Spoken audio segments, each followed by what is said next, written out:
정부가 내년에 공공형 노인 일자리를 줄이겠다는 기조를 정함에 따라 강원도에서도 4,500개 정도가 줄어듭니다. 대신 민간형 노인 일자리를 늘리겠다는 계획을 세웠는데 막상 현장과 지역의 목소리는 크게 다릅니다. 홍한표 기자가 보도합니다.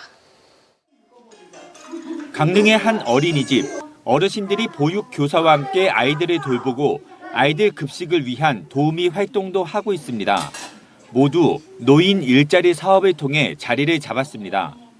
나이 들어가는 노인들한테 이렇게 용돈 벌이도 되고 하여튼 저희가 이렇게 사회에 큰 기여를 하는 것 같아서 거기에서 더 보람을 느끼고 있죠. 노인 일자리 사업은 크게 세 가지로 구분됩니다. 앞선 사례처럼 어린아이를 돌보거나 공공행정 업무를 지원하는 사회서비스형, 아예 카페나 식당 같은 자체 사업장을 꾸려서 일하는 시장형, 그리고 단순 노무형인 공공형이 있습니다. 그런데 정부가 공공형은 세금만 투입하는 단순 일자리라며 내년에 약 10%가량을 줄이겠다고 밝혔습니다. 강원도에서도 올해 1,500억 원을 들여 공공형 4만 8천 개를 제공했지만 내년에는 예산은 140억 원, 일자리는 4,500개 정도가 줄어듭니다.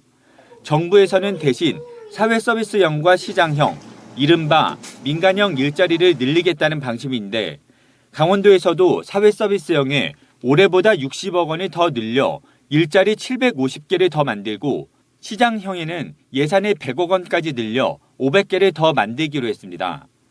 단순 공익활동에 참여하는 공공형은 통상 월 30시간에 27만 원을 받는 데 반해 민간형은 근로시간이나 임금이 더 많아서 노인 일자리 축을 옮기려는 정부의 방침은 언뜻 옳아 보입니다. 그런데 현장의 목소리는 크게 다릅니다.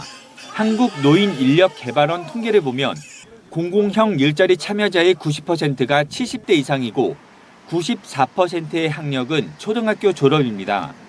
더 늙고 더 전문 지식이 없기 때문에 공공형 참가자가 민간형으로 이직하는 것은 사실상 불가능에 가깝습니다. 지난 20년간 노인 일자리 사업의 점검을 통해서 노인 일자리 사업과 노인 사회활동 지원 사업의 현장의 목소리를 정책적으로 수립을 해줬으면 하는 그런 바람입니다. 공공형 노인 일자리에 주목해야 하는 또 다른 이유는 바로 일자리에 대한 수요입니다. 강릉시만 봐도 공익형 일자리 대기자는 3,000명으로 민간형보다 3배는 많습니다. 노인 일자리에 참여할 경우 대기자에 비해 주관적 건강 지수가 더 높고 우울감은 낮고 소득은 2배가량 높습니다.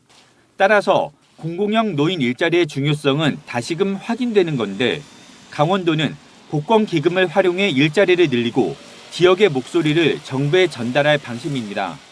취업이 힘든 고령자분들이 공공형 일자리를 계속 지원받고 또한 복지 사각지대가 발생하지 않도록 복지부에 계속적으로 건의할 계획입니다. 노인 일자리는 어르신들의 경제활동이자 사회활동이고 사회복지로서 의미도 갖는 만큼 현장이나 지역의 목소리를 철저하게 담아낼 필요가 있어 보입니다. MBC 뉴스 홍한표입니다.